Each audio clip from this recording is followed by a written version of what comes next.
श्रद्धामयी माताओं बहनों,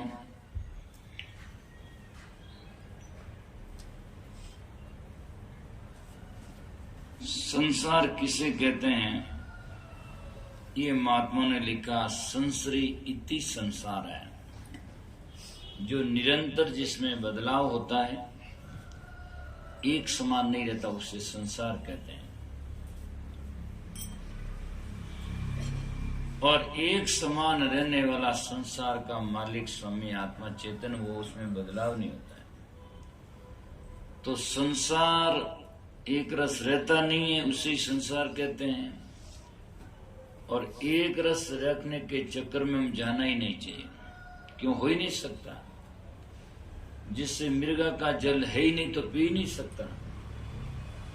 तो जो चीज क्षण में बदलाव है, उसको हम एक रस रखना चाहते तो हमारी भूल है, तो हो नहीं सकता है। तो संसार में मिलना बिछड़ना, एक दिन कार्य बनता है, एक दिन बिखरता है। एक दिन मकान बनता है, एक दिन मकान बिखरता है। इस संसार का शाश्वत नियम है। एक दिन बच्चा जन्म लेता है, एक दिन मृत्यु को प्राप्त होता है। एक दिन शादी ब्याह होता है, एक दिन टूट जाता है। तो ये संसार का शाश्वत नियम है। अब रही बात है कि मिलने के बीच में हमें क्या करना चाहिए। कोई भी संसार की प्राणी पदार्थ मिले, उनसे हमें सत्शिक्षा लेना चाहिए और उनका सदुपयोग करना चाहिए। अब संत महात्माओं के मिलने और बिछड़ने की जब बात आती है, तो संतों का मिलना बहुत ही सुखद होता है। क्यों होता है? कि संत सुखी होते हैं, और सुखी होते वो सुख दे सकते हैं, और जो दुखी होंगे वो दुखी दे पाएंगे, सुखी नहीं दे पाएंगे। अब ऐसे संत महात्मा का बिछड़ना होता है तो दुख होता है, स्वाभाविक है। फिर भी समझना चाहिए कि संत हमें मिलकर क्या कहते हैं। संत यूं कहते हैं कि जे तू चेला दे का देखे की खान, जे तू चेला शब्द का तो शब्द रूप में जान। यदि तू शरीर का चेला है तो शरीर तो आज है, कल नहीं रहेगा। और यदि शब्द का चेला है तो शब्द रूप में जान। और शब्द हमेशा पास में रहता है, कोई बिछड़ता नहीं है। तो ज्ञानी गुरु होता है, और ज्ञानी हमें पास में रखना चाहिए। अब संत गुरु का शरीर है, मिलता बिछड़ता है, एक दिन छूटता भी है। अनेक संत दुनिया में आए, वो आज कहाँ है? और आज है वो कल रहने की किसके पास में गारंटी? जाना पक्का ही है। तो आता है, सुझ जाता है। अब संत मिलते हैं तो हमें सद्ज्ञान की प्राप्ति होती है, और संतों का मिलना संसार में सुखद होता है। इसलिए महान पुरुषों ने यहाँ तक लिखा है, आवत साधु हर्षे नहीं, जावत दियान रोई, कहें कबीर तानदास की मुक्ति कैसे हो। जब संत मिले तब हर्ष नहीं हुआ, और बिछड़े जब रोना न आया, तो सोचो प्रेम कहाँ है। इसका मतलब नहीं कि जोर जोर से आप दुनिया में रोना शुरू कर दें, या जाकर के केवल इसमें फंसे रहे। मतलब यह है कि संत मिलते हैं तो हर्ष होना चाहिए, और बिछड़े तो उदासी होना चाहिए कि भाई संत जा रहे हैं तो जा रहे हैं, तो आज हमारे जीवन में नुकसान होगा। क्या होगा? कि सत्संग सुन नहीं पाएंगे, और जो हमेशा संत महात्मा का सद्गुरु का दर्शन होता है वो हम कर नहीं पाएंगे। तो हमारे नुकसान होता है, तो नुकसान होता है तो पछतावा हर आदमी को लगता है। लेकिन संत की कीमत जानता और सत्संग को मानता, उसके जीवन में ये होता है। जो संत को नहीं जानता है और सत्संग की कीमत नहीं जानता, उसके जीवन में ऐसा नहीं हो सकता है। तो बात तो सही है, लेकिन फिर भी बहुत गहराई में जाकर देखो तो हमें समझने की जरूरत है। क्या हम इस प्रकार की सोचकर हमेशा किसी संत के पास में रह सकते हैं, या कोई भी संत हमारे पास में एनी टाइम शरीर से कोई रह सकता है? ऐसा कोई दुनिया में विधान नहीं है। चाहे साधु वेश बनाकर रह जाओ, तब भी एक दिन गुरु शरीर छोड़ ही देते हैं। हम तो वहां चले जाएं, लेकिन गुरु भी तो आयु होती है, उनकी भी एक दिन शरीर छूट जाता है। और वहां भी आज वार कल कहाँ फिरसों कहाँ, तो यत्र तत्र तो जाना पड़ता ही है। तो फिर कहाँ साथ में रह सकते हैं? तो साथ में तो केवल ज्ञान ही रहता है, और ज्ञानी वास्तव में गुरु है। उसी से हमें जाकर के प्रेम करना चाहिए। इसका मतलब यह नहीं कि गुरु से प्रेम हो। संत जब मिले उनसे हमारी श्रद्धा हो, अनुन्य विनय, और जाकर के सजना प्रणाम बंधु दंडोत बंदगी इत्यादि और भाव प्रेम से सेवा भी करना चाहिए। लेकिन केवल शरीर को मानकर उसमें जीवन में दुखद अवस्था में जाना भी वास्तविकता और ज्ञान नहीं होता है। इसीलिए बहुत पूर्व जब यहाँ 2003 में चतुर्मास था मेरा, शायद किन्हीं के पास में उस टाइम की कैसेट हो सकती है, मैंने भजन गाया था, कोई देही को गुरु माने वो ज्ञान पूरा नहीं जाने। कोई शरीर को गुरु मान लेता है तो पूरा ज्ञान नहीं जानता है। ये संसार है तो इसमें दो आकार जाता है, कोई रुकना नहीं।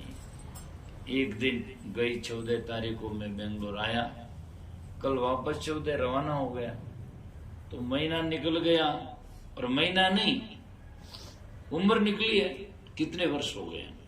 यहाँ आते आते भी कितने समय निकल गया, 98 से आना शुरू हो गया, और आज 23 बीतने जा रहा, 25 साल हो गए। तो 25 साल में जिन लोगों ने सत्संग सुना समझा, वो तो आज भी सुखद का जीवन जीते हैं, और केवल सुना और केवल मोह आसक्ति और अज्ञान में ही पड़े रहो, उससे तो कोई लेना देना नहीं होता है। तो जीवन तो जाएगा, मिलेगा जो बिछड़ेगा, और जो सजना बनता है वो बिखरेगा, इसमें कोई संदेह नहीं है।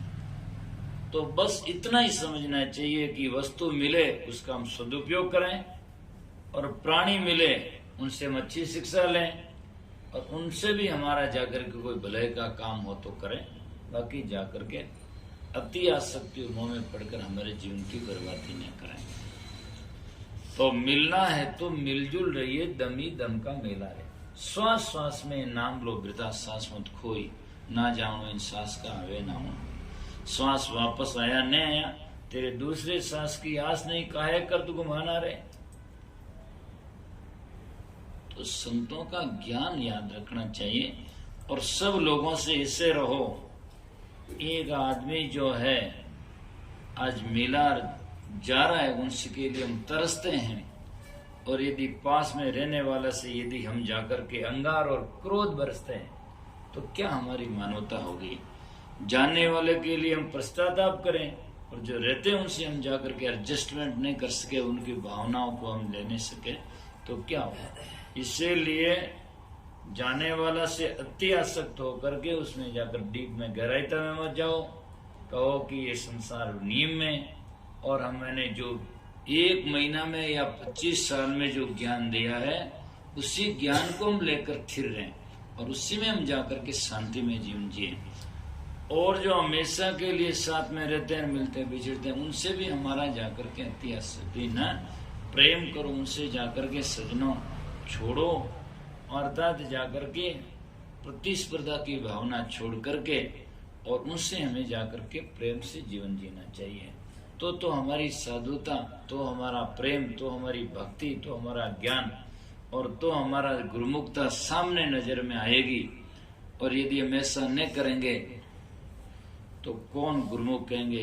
यदि 50 वर्ष तक आदमी गुरुमुख करता है, और 51 वर्ष में जाकर के सजनों मनमुख बन जाता है, तो गुरुमुख का क्या महत्व हुआ। जिंदगी भर में जो किया, यदि कोई गाड़ी चला रहा है और 3 घंटा की यात्रा है, 3 घंटा में 3 घंटा 2 घंटा 55 मिनट तक सावधानी से चलाएं, और आगे 5 मिनट असावधानी करे तो मरे। तो जो 1 घंटा 2 घंटा 55 मिनट सावधानी से चलाई, उसका क्या महत्व हुआ, बेकार हुआ, मर गया। तो सावधानी अंतिम यात्रा तक चाहिए, ऐसा नहीं हो कि हमने 20 साल में सावधानी रखी, प्रेम रखा, अब क्या है। जिंदगी में हमेशा के लिए जब तक शरीर है मीठा बोलना चाहिए, शरीर में सांस रहे तब तक तो लोगों से बैर विरोध नहीं करना चाहिए, और शरीर में सांस रहे जब तक एक गुरुमुख व्रत धारण करके अडिगता से जीना चाहिए। तो हमारा गुरुमुख व्रत और गुरु ज्ञान में हमारी जीवन में जाकर के सफलता प्राप्त हुई, और नहीं तो सजना क्या है। और जो न मान सके और जो हमारी बात को न जान सके तो जबरदस्ती उस पर मत करो। मिलना है तो मिलजुल रहिए, दम ही दम का मेला है। ये संसार तो सजनों अपनाओं ने, उसमें कौन किसका है, और कोई हमारा होगा तो मान लेगा, नहीं माने तो समझो कि हमारा अंश नहीं है, हमारा वंश नहीं है, हमारा जाकर के संस्कार ही नहीं है, इसीलिए हमारी बात उनके जमती नहीं है। तो जबरदस्ती उसमें जमाने की कोशिश करने से क्या फायदा होगा। वचन माने सो वंश हमारा, और नहीं माने जना डूबो संसारा। वो खड्डो पड़ी जा जान डूबो, आगे कितने लोग डूब गए, हमें क्या उसमें। तो हमें जाकर के उसमें होना चाहिए, बेटे को मत बे जान दो, गई पकड़ा वो ठोर, और समझाया नहीं समझे जन दो धक्का दई, और बस ताकि माता पिता खत्म है, हम अपने को समझें। दरिया बहु बकवाद तज कर अनहद से ने, ऊंधा कलसा ऊपरे क्यों बरसावे में। ऊंधा घड़ा के ऊपर बरसात करने से क्या फायदा, वो तो ऊंधा घड़ा है, घड़ा उल्टा भरेगा नहीं, घड़ा सुलटा होता है वो भरता है। तो जिसके हृदय में जिज्ञासा है, उनका मुंह सुलटा है अर्थात कल्याण की तरफ में है, उनके जीवन में सजना ज्ञान समाएगा और वो घड़ा भर जाएगा। बल्कि सजना उसके जीवन में कुछ दूसरे उल्टा घड़ा में नहीं, ऊंधे घड़े जल नहीं बूढ़े, शुद्ध सोजर भरिया, जय कारण भिन भिन करे वो गुरु प्रसादे त्रिया। इसीलिए कहा दीपक वे तो गटू जारा, ज्ञान गुरु मन चेलावे। दीपक है, प्रकाश करे जना तो दीपक है, और प्रकाश नहीं करे तो काय का दीपक है। और यदि सजना हृदय में ज्ञान है तो मनुष्य है, और ज्ञान नहीं है तो कोई है, कुछ नहीं है, गाय भैंस की तरह है, और क्या। दीपक वे तो घटू जारा, ज्ञान गुरु मन चेला। और ज्ञान है तो गुरु है, और ज्ञान नहीं है तो कान्य मन गुरु माता तो कोई दे दे, उससे क्या। ज्ञान गुरु मन चेला है, और चेला शरीर को नहीं करना, मन चेला होना चाहिए, मन गुरु की आज्ञा में चलना चाहिए। शरीर तो जावे टेढ़ो मेढ़ो सीधो कर दे, और मन तो वह कहीं और ही भटकता रहे, तो उससे कोई नहीं है। इसलिए मान पुरुष कहते हैं ज्ञान गुरु मन चेलावे, जाने समझ पड़े सो मानुष, नहीं तो माटी ढेलावे। समझे तो मनुष्य है, और नहीं तो माटी ढेला ने कुछ भी को, माटी ढेलो सुने नहीं, वो तो जड़ है। तो ऐसे लोग होते हैं, और जिन घट में प्रेम भी नहीं संचरे तो वो भी एक पत्थर के समान ही क्या। जिन घट प्रेम संचरे सोगट जान मसान, जैसे खाल लोहार की सांस ले बिना प्राण, लोहार की खाल होती बिना प्राण सांस लेती है, ऐसे ही जाकर के जिसके हृदय में प्रेम नहीं आता है और यदि करुणा नहीं फूटती है तो वो घट भी क्या शमशान जैसे ही, पत्थर जैसा है उसमें, है ना। तो इसीलिए करुणा भी होनी चाहिए, लेकिन करुणा के साथ साथ में विवेक भी होना चाहिए। विवेक होना चाहिए। अति सर्वत्र वर्जित, अति चीज सब जगह वर्जित है, और अति चीज सब जगह दुखदायी होती है, कोई भी हो। भगवान कृष्ण से पूछा उन्हें कि संसार में जहर क्या है, जहर क्या है। तो सजना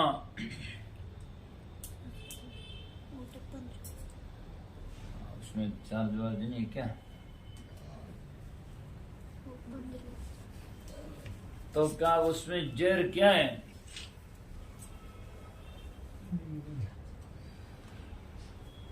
तो सजना भगवान कृष्ण ने एक शब्द में उत्तर दिया, जरूरत से ज्यादा सब जहर है। समझे, जरूरत से ज्यादा जहर है। मैं भजन गा रहा हूं, पर जब तक जरूरत है, लोग सुनने के लिए तैयार है, गाओ तो ठीक है, रुको ही नहीं, गाते ही जाऊं तो लोगों ने दिमाग में महाराज तो पागल है, कोई रुके ही नहीं, बेरा भी उड़ा दिए, वो आगे ही भजन आपके जहर से काम करेगा। तो जरूरत से ज्यादा संसार में सब चीजें वो जहर के समान है। बैठना, मिलना, बोलना, खाना पीना, हार व्यार सब है। तो जरूरत हो जितना काम लेना चाहिए। आज के घर में आप एक भाई साहब आकर मेहमान आया, बैठा, आओ साहब बिरासा हो कनो पधारण भी हो, अच्छा लगेगा। एक दिन बैठ रहे, 2 दिन बैठ रहे, 3 दिन बैठ रहे तो बच गए, तो माँ तो खराब है, क्योंकि वो क्षमता से ज्यादा बैठ गया, जहाँ जरूरत है ही नहीं। तो जरूरत से ज्यादा सब चीज जहर होती है। इसीलिए संसार में सजना संत महात्मा कहते हैं ज्ञान इसी का नाम है।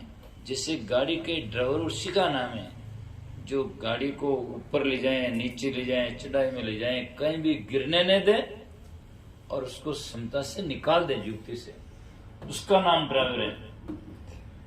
खाड़ो में गिर जाए, ऊपर चढ़े फिर जाए तो ड्राइवर नहीं है। तो ये जिंदगी अप डाउन है, इसमें कई ऊपर नीचे चढ़ाव आते हैं और हम जीवन में गाड़ी के ड्राइवर जैसे बनकर रहे हैं।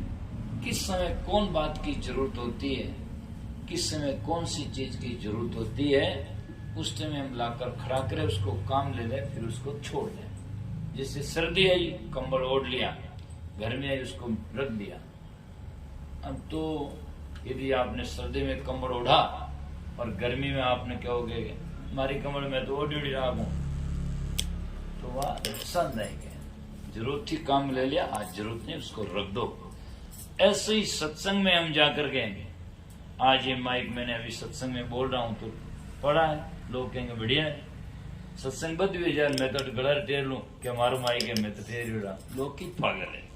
अब जरूरत नहीं है, कहने का मतलब ये है। तो जहां जरूरत हो वहां काम में लेना चाहिए और जरूरत के बिना उस चीज को रख देना चाहिए, उसमें आसक्ति नहीं होनी चाहिए। तो यह है शादी ब्याह है, लोग गीत गा रहे, लोग कहते हैं ब्याह है बिना ही ज्ञातो रहे तो कि माँ तो खराब है। तो इसलिए हर जगह की जरूरत है, जरूरत की जगह काम में लेना चाहिए। तो संत महापुरुष यूं कहते हैं कि दीपक वे तो घट उजारा, ज्ञान गुरु मन चेलावे, और जाने समझ पड़े सो मानुष, नहीं तो माटी ढेलावे। जिनको समझ पड़े सो मनुष्य है और नहीं तो माटी का ढेला के समान है। तो ये संसार कैसा है? बोरा गांव अनोखी बस्ती। बोरा नाम पागलारो गांव, अटे जे दिखे दिखे सब पागल ही पागल है। बोरा गांव अनोखी बस्ती, कोई रोता न कोई हंसता है। इस संसार में क्या नहीं। आज भी सभा में एक आदमी चिंतित है, एक आदमी खुशी में है, सब बराबर नहीं हो सकते हैं और होने का विधान ही नहीं है। और चक्र में क्यों जाए, सबको बराबर करें। पहले ही हमें निर्णय होना चाहिए कि संसार बराबर हो नहीं सकता और है ही नहीं संसार बराबर, क्यों बराबर करें। हमें जिनकी जरूरत हो, जितना हमारे पास में आए, समझें बूझें और हम भी समझें, इतना बहुत है। तो बोरा गांव अनोखी बस्ती, कोई रोता न कोई हंसता है। इन संसार में कोई तो रोता है। अब देखो कौन नहीं, किसके लिए? एक के बच्चा जन्म लिया, परिवार सब हंसता है और बच्चा रोता है। परिवार तो सब हंसता है और बच्चा रोता है। बच्चा रोता है तो परिवार हंसता है और बच्चा नहीं रोए तो फिर परिवार रोता है कि मर गयो। तो इसीलिए ये संसार तो उस समय एक आदमी के जीवन में पूरा, कोई भी सभा में जाओ, एक आदमी के कांटा चुभता है, वो तकलीफ में है और दूसरा उसको हंसता है। तो ये संसार में बराबर हो ही नहीं सकता। तो बोरा गांव अनोखी बस्ती, कोई रोता कोई हंसता है। या दुनियारी आई है रीति, सुख महंगा दुख सस्ता है। सुख तो बहुत महंगा है। सुख क्या है? सुख कोई अलग वस्तु है? सुख कोई वस्तु है नहीं। सुख एक ज्ञान ही है, ऐसे नहीं कि कोई वस्तु कहां से प्राप्त हो जाए। आदमी जब दुख है ही नहीं तो सुख क्या है? दुख संसार में मानंदी है और मानंदी को छोड़ दो तो अपने आप सुखी है। जैसे एक आदमी को हमने समझ लिया ये मेरा है, तो वो न मिले, न जाए, न काम करे, न करे, तो हम दुखी कर और कहते हैं हमारा है ही नहीं, तो करो चाहे मत करो, बात खत्म होगी। तो उससे हम दुखी नहीं होते। दुख हमारी मानंदी है, और मानंदी को यदि हम छोड़ देंगे, अपनापन छोड़ देंगे, ये मेरा नहीं है, यह वास्तविकता है ही नहीं, तो फिर हम जाकर के दुखी होंगे ही नहीं, अपने आप सुख है। तो सुख एक कोई चीज प्राप्त करने की वस्तु नहीं है। और यदि आप कहो कि नहीं साहब कोई सुख होता है, तो जाकर पूछो, कोई घूम घूम करके मैंने सुख दे दो, 1 तोड़ो दे दो, 4 तोड़ा दे दो, कोई सुख देगा? रुपया दे सकता है, 1 मिनट सुख हुआ, दूसरे मिनट में जाएगा रुपया, दुख हो गया। बच्चा जन्म हुआ, सुख हुआ, और दूसरी घड़ियों में या 40 साल के बाद में खत्म होगा तो दुख होगा। तो संसार में कोई सुख है नहीं, सुख हमारी मानंदी है। ऐसे ही है, संत मिले, सुख हुआ, और यदि हम जाएं, छूट जा तो दुख हुआ।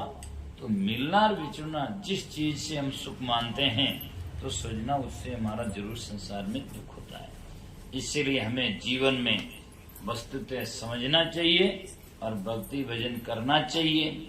तो कहते बोरा गांव वनों की बस्ती, कोई रोता कोई हंसता है, या दुनियारी है ये रीति, सुख महंगा दुख सस्ता है। दुख तो पल पल में आदमी मानंदी कर लेता है, क्योंकि आसक्ति तो संसार का जो स्वभाव है या प्राकृतिक है।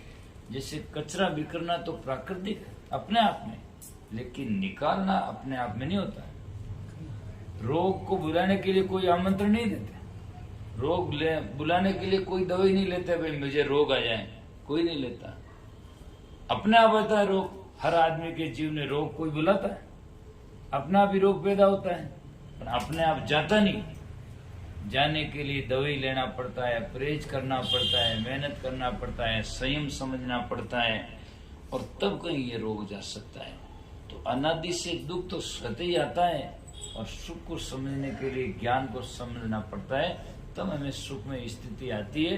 बल्कि ऐसी कोई सुख वस्तु नहीं है जिसको कोई लाकर दे दे और सुखी हो गया, ऐसा कोई हो नहीं सकता है संसार में। क्यों कि कोई चीज लाकर देगा तो उससे तो वो तो यार जो आई है वो तो चली जाएगी, तो इसीलिए सुख शाश्वत हो नहीं सकता है। तो संत महापुरुष कहते हैं, साधु संत की करेनी बंदगी, पाप का में बरसता है। जब संतों की बंदगी नहीं करता है तो पाप बरसता है। क्यों? जब घर में सफाई नहीं करता तो कचरा तो बिखरता तो ही है, तो सीधी सी बात है। जब प्रकाश नहीं होगा तो अंधेरा तो होगा ही। तो साधु संत की करेनी बंदगी, पाप का में बरसता है। 34 देखो चिकला पानी, जो आता सो फंसता है। ये संसार चारों ओर देखो, चिकला, चिकला नाम गीला जाकर के पानी है, जिसमें आप कोई भी पांव धरता तो उसमें फंस जाता है। तो ये चिकला क्या है? चारों ओर मोह और ममता है, इसमें आदमी जाकर के ज्यों ज्यों फंसता जाता है। इसी कबीर साहब अपनी भाषा में भंवर जाल कहते हैं। भंवर जाल का मतलब होता है जैसे नदी में गर्त पड़ता है, भंवर पानी घूमता है, उसमें चला जाए तो नाव उसी में डूब जाती है। तो ये परिवार एक दुनिया मोह और ममता का भंवर जाल है, इसमें फंस जाता है। बस सोचता है अब की साल ठीक करा, अब की साल सत्संग करा। कोई तो करते करते जिंदगी बीत जाए, सत्संग भी नहीं हुआ कई घर में, और मृत्यु हो जाती है। और कई सोचते बस अब की भजन करेंगे, अब की वो करेंगे, करते करते करते जिंदगी बीत जाती है, और वो किनारा तो कोई आता नहीं है, और किनारा आता नहीं, जिंदगी चली जाती है।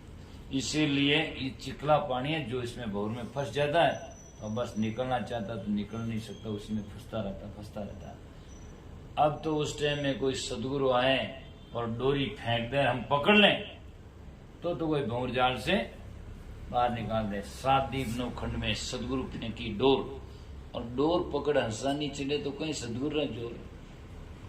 बच्चा ने मां उठावणो खपे, कोशिश करे, वो ज्यों ज्यों जमीन में तो पड़े, उनको तो कोई इलाज थोड़ी है। तो संत आते हैं, जगाते हैं, फिर भी जागते नहीं है। मैंने भजन नहीं लिखा, वो गाया था एक दिन, गुरु की ज्ञान के बिना मुझे कोई अच्छा नहीं लगता, और मूर्खों ने कितना दो उपदेश जगया से नहीं जगता, है ना। कितना उपदेश दे इनको, जीव अनंत संसार चीने नहीं पीव को, और कितना दो समझाए 84 रे जीव को। 84 रे जीवड़ा लावे नहीं है, 84 के जीव उनको संत महात्मा से हेत नहीं लगता है, हेत करता नहीं है, और हेत किए बिना सजना संतों का भक्ति ज्ञान उसके हृदय में उच्चता जो संचरित नहीं होता है, और हुए बिना कभी भी ज्ञान का प्रकाश नहीं होता है, और ज्ञान के बिना कभी भी डर और दुख कभी जा नहीं सकता है। दुख डर का है, अज्ञान का है, भ्रम का है, और अज्ञान भ्रम टूट जाएगा उसी दिन भ्रम छुटान बहुबंधन टूटा, भ्रम मिटा बहुबंधन छूटा, यम का धक्का नहीं खाएगा। और सदगुरु जी की सत्संगत कर ले तो तेरा जीवड़ा बहुत ही सुख पाएगा। तो यह है, तो इसीलिए संत महापाद के साधु संत की करेनी बंदगी पाप का में बरसता है, 34 देखो चिकला पानी जो आता सो फंसता है। इसमें जो आते वो फंस जाते हैं, और ज्ञानी होते वो इसमें भी सजना हंस जाते हैं। तो साहिब कहते हैं अमरलोक से आयो बंदा फिर अमरापुर जाता है, कहीं कभी सुनो भाई संता ऐसी लगन लगाता है। लगन लगाने की जरूर है, और लगन लगाओगे तो सजना शाश्वत सिद्धांत समझ में आएगा, और आप मुक्त और कल्याण पद को पाएंगे। तो सब में हमें प्रेम भी होना चाहिए, और